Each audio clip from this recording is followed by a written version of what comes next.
It is really very important question. For me, as a lawyer and as the Ukrainian, accountability is one of the part of this true peace, actually, for the future.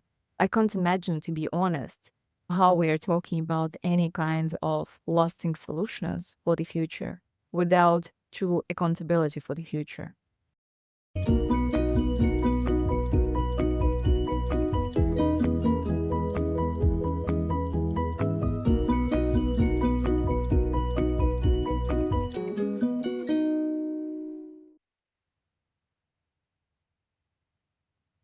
Welcome to the Lawyering Peace interview series, where we explore the art of diplomacy and the legal frameworks that underpin peace processes.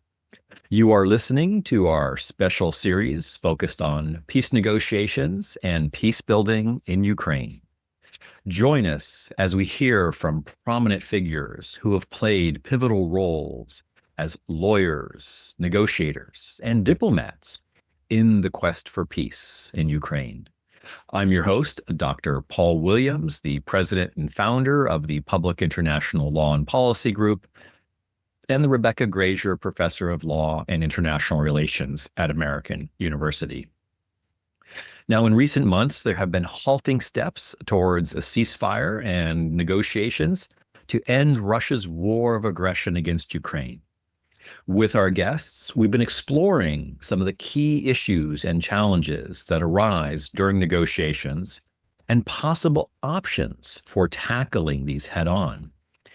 We interview Ukrainian and international experts on issues ranging from territorial integrity, the process of peace negotiations, post-conflict elections, negotiating security guarantees, establishing mechanisms for justice, and providing for reparations.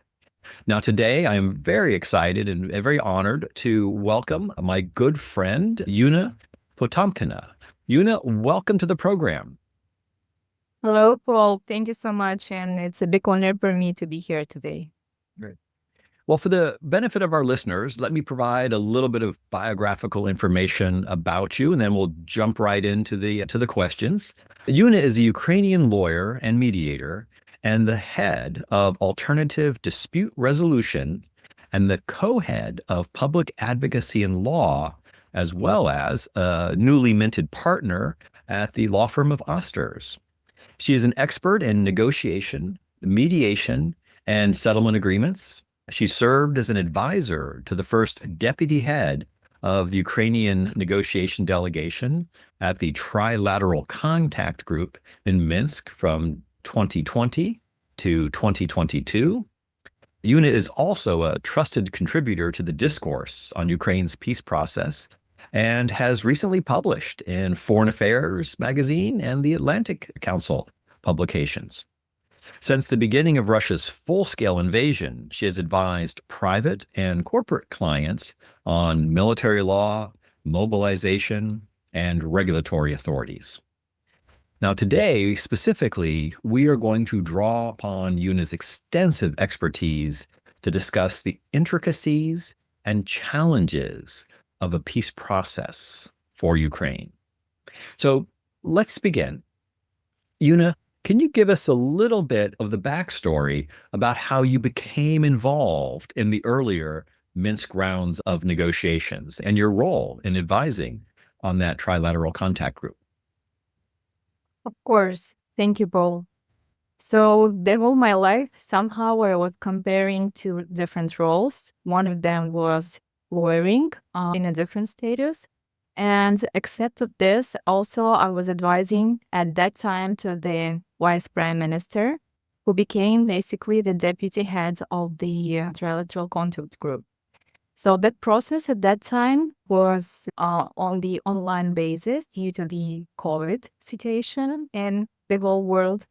And that means that the whole Ukrainian team who were involved to the preparation for the TCG meetings, we basically were all based in Kiev. As my role in that time was basically part of the designing the process, I would say this phrase, but those obstacles that we had they were very complicated to design the process in the way that we mediators and negotiators were prepared and were learned to.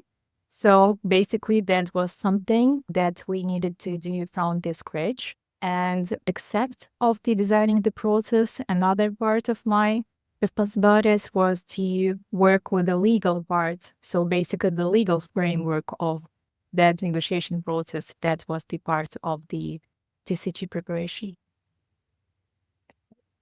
Let's unpack a little bit some of the challenges in designing a process to negotiate with the Russians, and actually some of the challenges in negotiating with the Russians. Let's pick that first one first. When you're thinking about now, today, we need a process in order to negotiate a ceasefire, negotiate an end of Russia's war of aggression. What are some of the challenges that Ukrainians and their international friends and allies face when trying to design a process that'll actually work when the Russians are a part of that process? Well, this is a very tricky question because looking back now, I would say that one of the most important challenges is that when there is a lack of good faith, it is very hard to basically design any kind of process.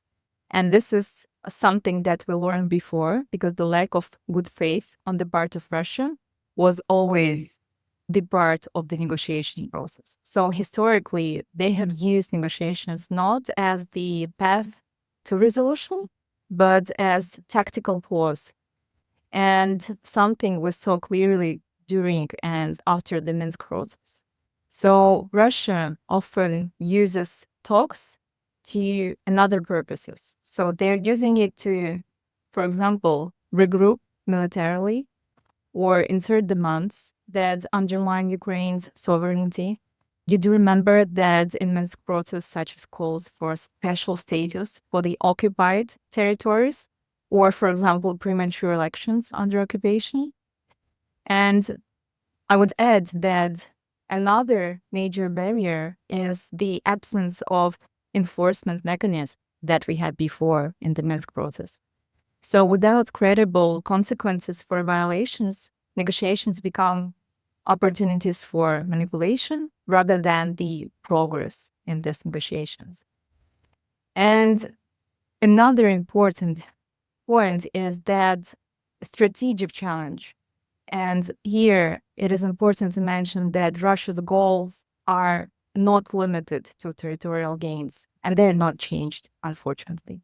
They aim to fundamentally undermine Ukrainian statehood and prevent our integration with the West.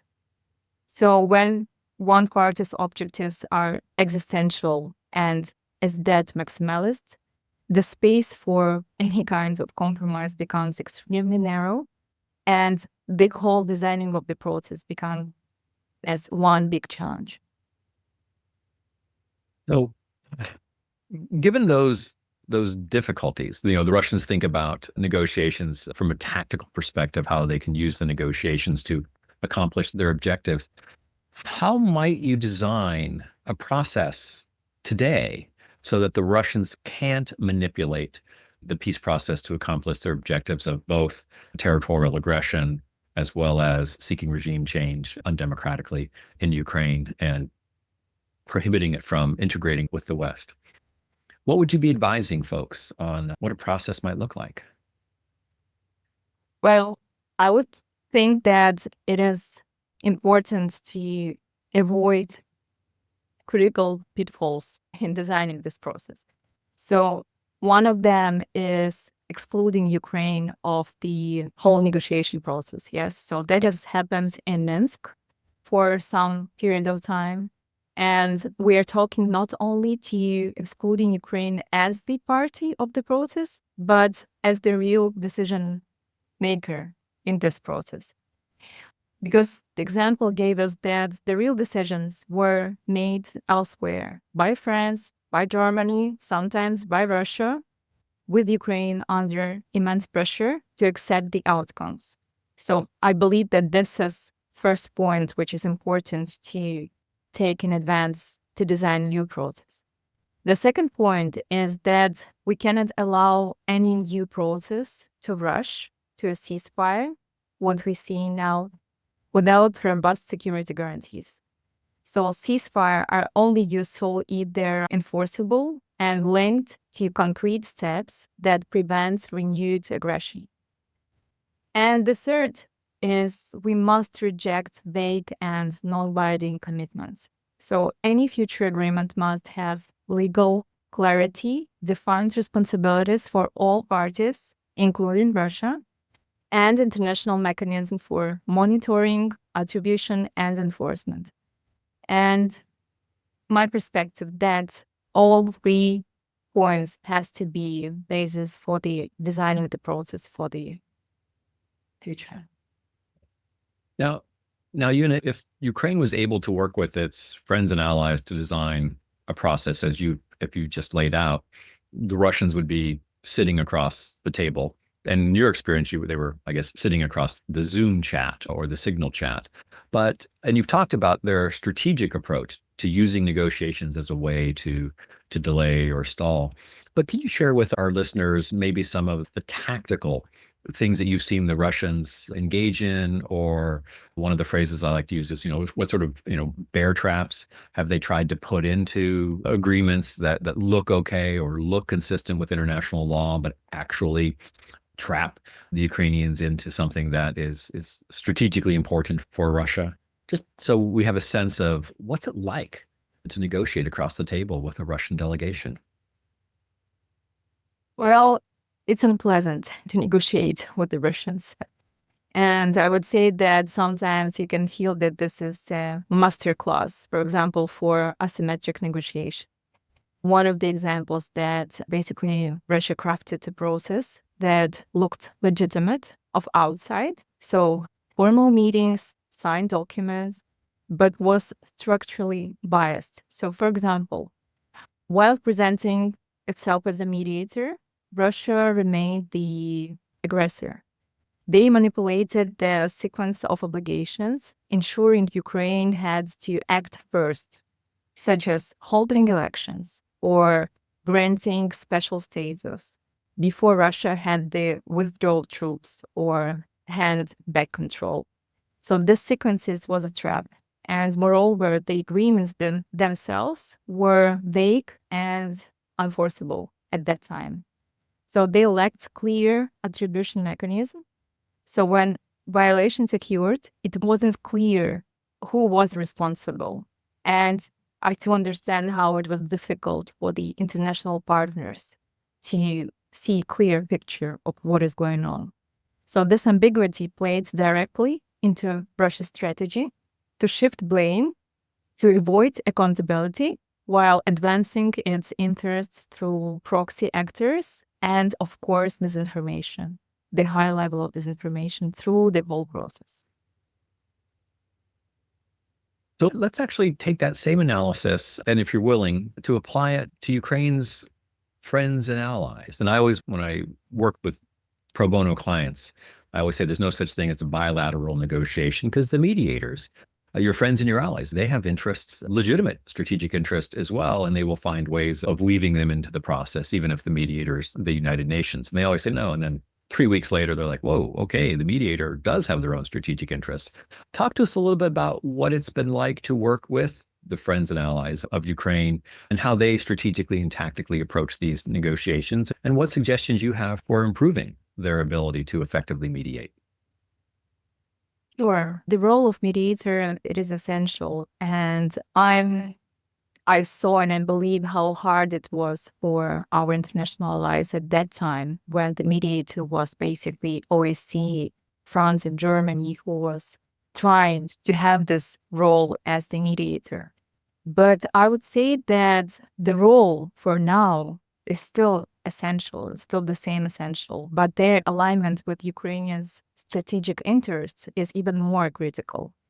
Because mediators in this process must not only facilitate the dialogue, has been done before, but they must ensure that the process is fair and that Ukraine is not coerced into accepting asymmetrical deals and that enforcement mechanisms are in place. So I believe that Europe has learned hard lessons from Minsk. So where France and Germany pushed for quick deals that lacked accountability. And today partners, I think, must prioritize long-term stability over short-term goods. That means that backing Ukraine diplomatically, financially, militarily, before, during, and after negotiation. Which is a unique way of mediating or facilitating, essentially having an alliance or allegiance with one of the parties, which makes perfect sense in the context of Russia's war of aggression against Ukraine. Do you have the sense that the Europeans, and I know at the moment it's Americans who are filling the space on mediation, but with this meeting yesterday in Paris with the Ukrainian president's office, the foreign ministry, and then Rubio and Witkoff and others, there's more of a sharing, looks like there's more of a sharing of the mediation platform with the Europeans. Do you have a sense that the Europeans are coalescing around a clear-eyed approach to how they would wear this mediation hat and maintain their allegiance to Ukraine? Have they thought through it?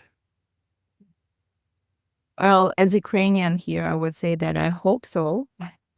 We are not sure, but we are hope that lessons learned, not only for Ukraine and Ukrainians, but also for our European partners. And also, I believe that now it is a big challenge to consider the very clear role, not only for Europe in this process, but also, as you mentioned, for the US, who is basically right now became a mediator in this process. And this is something which is absolutely new to the negotiation process that we never had before. So here, this is something that we're talking in the balance of interests, because all of the mediators who are now trying to have this role as mediator, basically, as you mentioned, are not in a classical way mediators, because they do have their own interest in the process. The Americans are finding their way. And as you indicated, they're trying on being a classical mediator, but they're driven by their America's strategic interests. And somehow in their mind, being a classical mediator suits their strategic interests. They're finding it is exceedingly difficult. As you said, negotiating with the Russians is unpleasant. They're discovering that. What words of gentle advice do you have for the Americans to consider? And I know you've written about this and you've shared your advice in the Foreign Affairs article. But what words of advice do you have for the Americans who probably at this very moment are rethinking, not dramatic rethinking, but a moderate rethinking of their approach to helping to facilitate a resolution of the conflict? I think that here we're also coming to the how to basically manage, yes, this peculiarities in these negotiations, which is unfortunately sometimes are asymmetry. So I believe that there requires multi-layered approach. I would put it in this way. So first, there has to be very strong preconditions to any kind of the process. And here I want to emphasize to the security guarantees. And I know that we as Ukrainians are talking a lot about security guarantees, but this is something where we see we can feel ourselves stronger. So this is basically one of the major and important precondition. Another is continued arms support and clear red lines. In the past, we heard a lot about what kind of red lines does Ukraine has, yes, in any kind of negotiations. I think that now this question is applicable to all sides of the process. And it has to be very clear to all sides, not only Ukraine, not only Russia, but also Europe and also Ukraine, US, to see and to give each other clear red lines in this process. The second one is to robust third-party monitoring that can rapidly detect and attribute any kind of violations. So this is something, and this is the big mistake that has been done before. But for the future, this could include a multinational verification mission, for example, empowered to enforce compliance. I don't know, potentially under whether it's UN or European lead framework. I don't know. This is something to discuss, but this is definitely needs to be on the table. And the third point, there must be a sequenced roadmap with conditionality. Ukraine should not be asked to implement political reforms or hold elections in occupied territories before security and before withdrawal milestones are met. Another big lesson from the past, and another point which is needed to be on the table right now. And finally, the negotiation format itself must be inclusive and transparent. Maybe not from the starting point, but it has to be inclusive and transparent to prevent Russia from dominating or manipulating the process. Because the level of the disinformation that Russia uses as the tool is something that is not giving possibility to have any kind of progress in any negotiation, no matter who mediates them. No, those are words of wisdom, Yuna, for the Americans and the Europeans thinking about, okay, we want to help facilitate and end this conflict. And it's clear it's not as easy as it seems. Another dimension of the conflict, which is exceedingly difficult, is the applying fundamental principles of international law, territorial integrity, which requires the return of Crimea and the occupied territories and other occupied territories in Ukraine. And that bumps up against the traditional mediation approach of, well, we have to make it a win-win. There has to be something in it for everybody. Let's get out a map. Let's split the difference.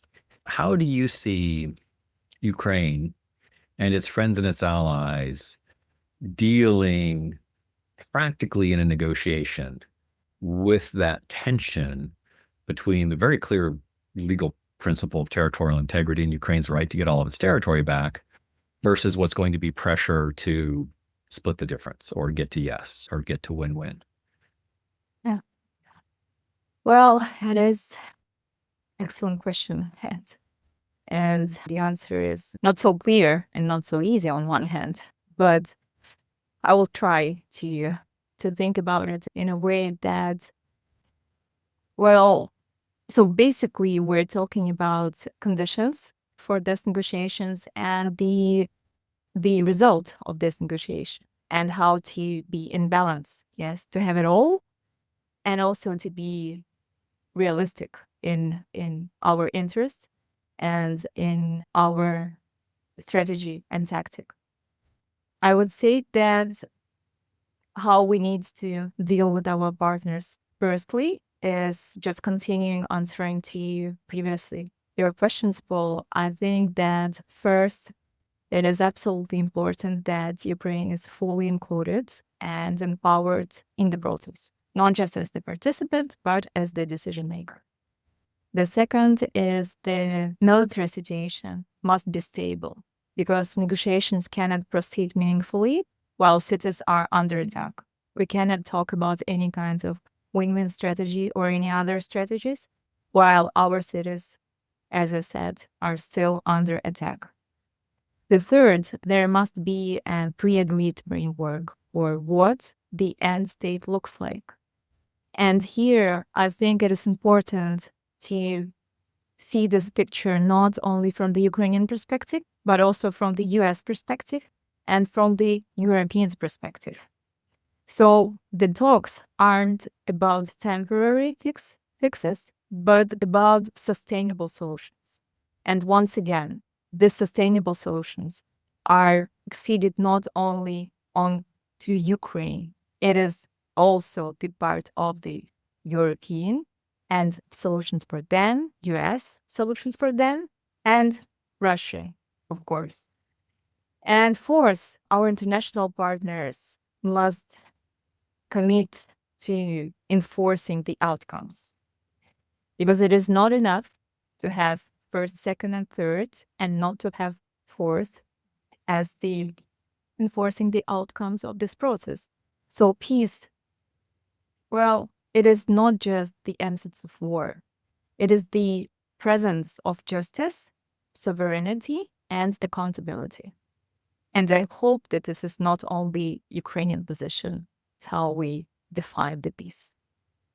No, it speaks both to European and to American values and to European and American strategic interests for a lasting and durable peace and to make Russia pay the price of its war of aggression.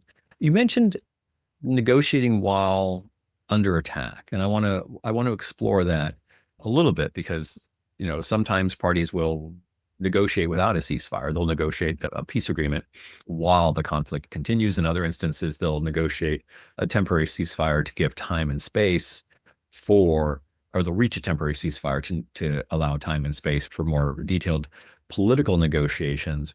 It must be quite a challenge at the moment for Ukraine to be fighting this war of self-defense and to be experiencing, for the population to be experiencing atrocities through indiscriminate bombardment, and at the same time be having these conversations about a ceasefire and then thinking through what a long-term peace process might look like. Can you unpack that a little bit for us? And the Ukrainian government seems to do an amazing job of working on all fronts, the military front, as well as the political front, and then the negotiation front. But what are some of the challenges and risks here, and how would you advise that the process be designed, a ceasefire, partial or complete, and then when there's time and space, do the long-term negotiations? Or how do you unpack this complicated negotiating while fighting on the run?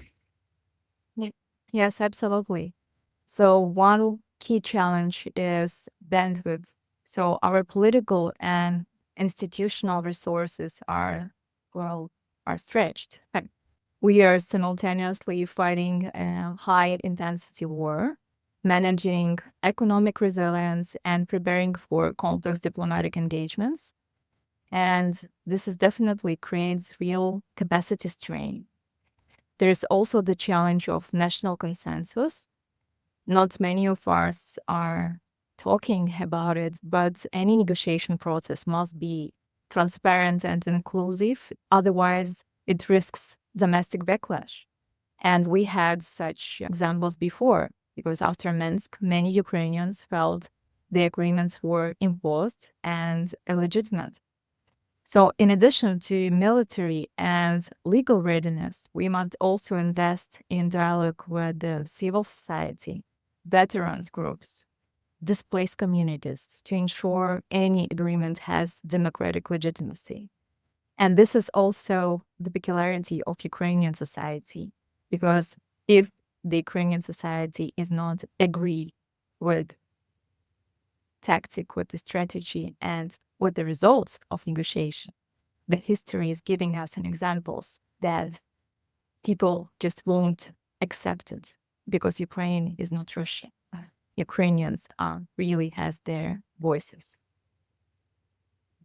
No, that really helps to clarify the challenge and what needs to be taken into consideration. Let me pivot a little bit back to where we started the conversation, which is negotiating with the Russians. And there are a number of, and I think you used the word asymmetric. There are a number of asymmetric dimensions. Clearly, the interests in what the final outcome looks like. The Russians have dramatically different views than the Ukrainians. The economic asymmetry, the military asymmetry, and then, quite frankly, the asymmetrical interest in actually stopping the war.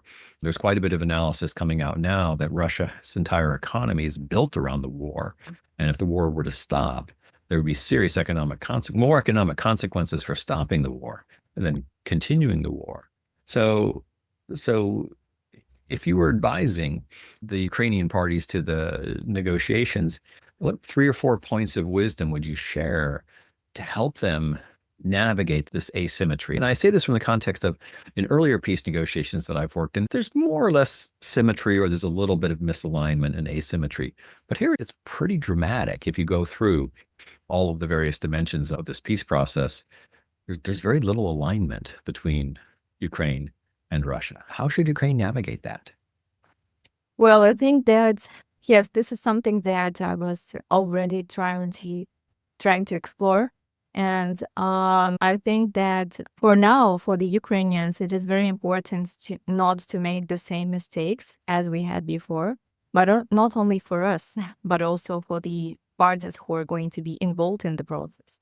And here, one of the things is that to be stronger in the negotiation tables for the Ukraine, it means to make our allies sitting next to us in the negotiation tables and to sit there with a very clear role. It means that with the role of the ally, not in the role of the mediator, in the role with an interest, and basically in the similar interests for Ukraine, for Europe, and for US ideally. That means that preparation is one of the main obstacles that giving an opportunity to have the result, which will going to be as credible, as lasting as we can imagine. Because unfortunately, regarding the long-term war that we are dealing with right now, I believe, and we were talking about this earlier, that this first asymmetric and second lack of resources is not giving us an opportunity for real preparation for the process. So the Ukrainians are really hoping that allies are here with them to prepare to the process and to design the process in that way that the result is going to be lasting, not the fixing the problem for tomorrow. Let me ask you a related question. In the peace building literature or in academia, or whenever you get together peace builders, you say, right, we're going to engage on a negotiation. They always say, well, the key ingredient is trust. The parties have to trust each other in the negotiations so that they can reach a compromise, that they need to trust each other in the implementation. There is no trust for legitimate reasons on the part of Ukraine vis-a-vis Russia, not only about implementation, but even no trust that they want to come to the table in good faith. How do you navigate? How do you navigate that? Yes, absolutely, Paul. And I think that it is essential in any kind of negotiations, whether it's business negotiation, whether it's such negotiations that we are dealing with right now. And it is essential. I believe that maybe this is something which is not based on the literature, but mostly based on the practice and from the lessons learned before, that maybe this kind of negotiations can't be based on trust because it's just impossible to achieve this trust at the moment. But maybe the things that could help to build this trust for the future, it is some mechanisms, some tools of monitoring of violation attribution or automatic consequences that could give us Ukrainians and European allies and US this kind of trust that even if things will go not by the plan, there's going to be real consequences to this kind of steps, no matter who will violate them. So, for example, if we're talking about a ceasefire monitoring mission, so it should be really equipped with the modern surveillance tools such as drones, satellite imagery, electronic verification, and have a mandate to publish findings transparently. So there should be also escalation thresholds. For instance, if Russia breaches the ceasefire by moving heavy equipment or conducting cyber attacks, specific and I don't know, pre-agreed sanctions or military response are triggered. And without this architecture, any deal will be fragile and it will just collapse as we saw with the Minsk. But if we will have such kind of real enforcement mechanism, this is something that, in my opinion, could bring us to that future trust that someday could be built regarding negotiations with this counterparty. I really appreciate those observations. My sense is that 80% of the literature or the analysis or the recommendations for peace negotiations simply aren't relevant in this context because they're all based upon a trusting relationship or something where there's minimal trust. And so the Ukrainians really are working from a clean slate and need the mechanisms that the transparency, the accountability, the publishing of violations and sanctions and consequences for violating a ceasefire or for violating the terms of an agreement. So that's a really, I think, prescient word of warning to those that will be trying to help facilitate and negotiate. Let me ask you, just out of curiosity, you spend much of your time in the private sector mediating, arbitrating, negotiating, and then obviously you've been heavily involved in the peace work. Do you see any parallels between those two universes in which you operate, or one is commercial and rules based and the other is ad hoc and chaotic? Well, I would say that there has to be similarities for sure. And I was fortunate enough not to negotiate a lot with the Russians in the business sphere. So I can't make this like similar examples, but I would say that what is for sure similar and what is the key to any kind of negotiation, whether it's the political negotiations regarding the peace agreements or whether it's a business negotiation, is the stage of preparation crucial.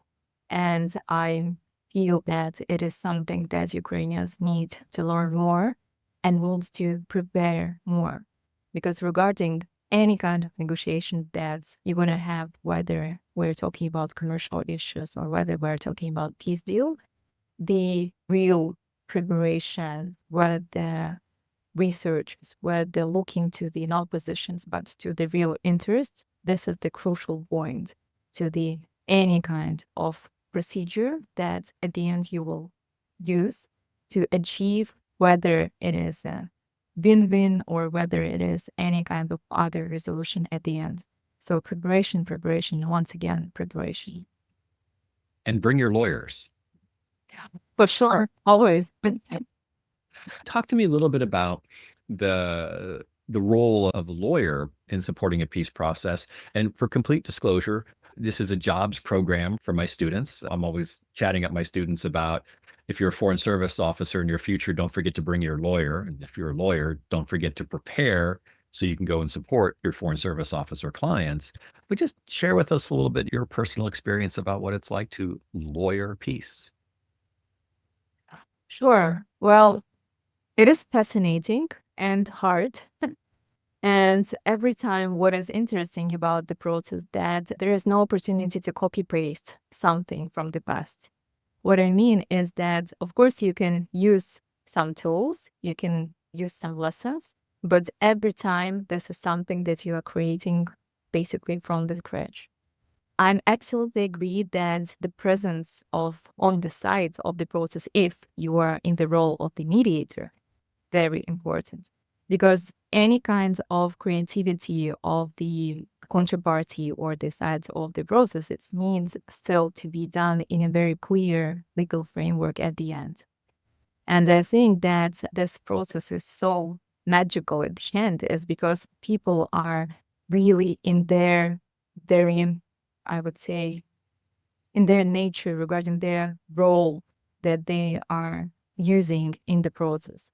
In Ukraine, unfortunately, I would say that for now we still have this peculiarity that lawyers are, I won't say words against the process of the mediating or negotiating, yes, but still they are not that friendly as, for example, in US. And this is something I hope that historically gonna change. Why? Because at the end, still the added value that you are providing to the client is just unforgettable for them for the future and for your success as the lawyer in the process who is not only willing to be classical or who is giving responsibility to the courts, but also willing to help sides to have their own responsibility for their future. And as we're talking still more today about lawyering the peace, I believe that this is the issue about who is responsible for your own future is something which is very important for the government and for the countries as it is. Because to feel that when you're lowering the peace for the future, for the decades, and hoping not for one day, week, or 30 days for the ceasefire, but for the decades, this is a big responsibility and this is a big challenge. But this is something that you're really willing to take because you really can change the future for better. Picking up on that point and the role of lawyers and the role of justice, you mentioned justice and a just peace a little bit earlier. I've had the opportunity to speak to a number of our friends and colleagues on questions of the Tribunal of Aggression, the International Criminal Court, accountability, and how that might be addressed in the peace process. I'm just curious, Yuna, your thoughts on the role of criminal accountability in lasting and just peace, because this comes up in any negotiation: peace with justice, peace first justice, accountability, amnesty. What are your thoughts on how that might and how that should play out? Well, I think that to elaborate on this, Ukrainians are also asked a lot about what is true peace for them. Yes. And it is really very important question. For me, as a lawyer and as the Ukrainian, accountability is one of the part of this true peace, actually, for the future. So I can't imagine, to be honest, how we are talking about any kind of lasting solutions for the future without true accountability for the future. Because without it, it is just the matter of, I don't know, freezing the conflict for the period, but not ending the real war and not bringing the real peace, not only for the Ukrainians today, but also for their families, for their children's, and for actually others to see what kind of a historical example we as, I don't know, human beings are giving to the future. Because without any accountability for the future, then what are we talking about here? What kind of high price for this war that Ukrainian is paying now?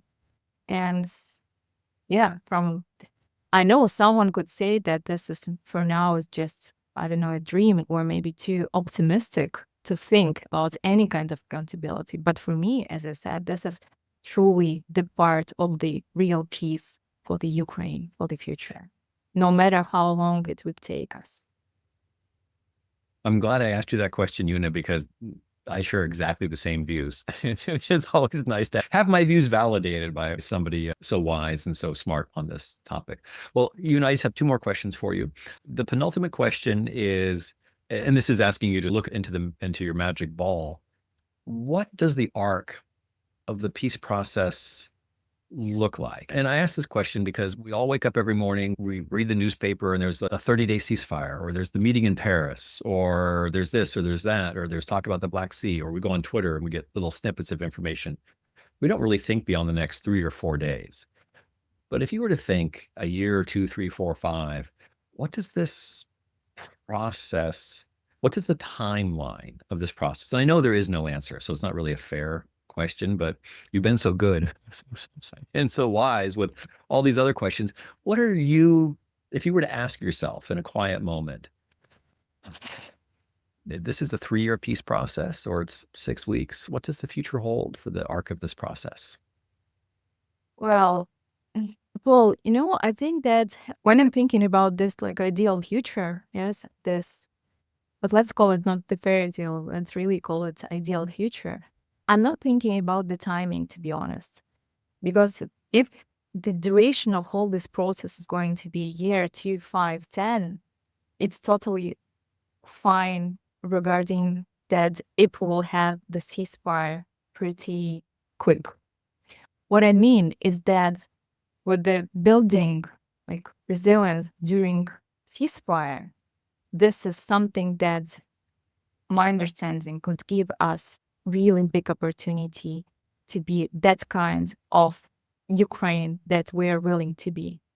So what I'm thinking about is that Ukraine must use this pause to modernize its military, to restructure its economy, to strengthen rule of law, democratic institutions, and international partners must continue supporting Ukraine at the defense sector. So not just in arms, but in doctrine, training, long-term deterrence architecture.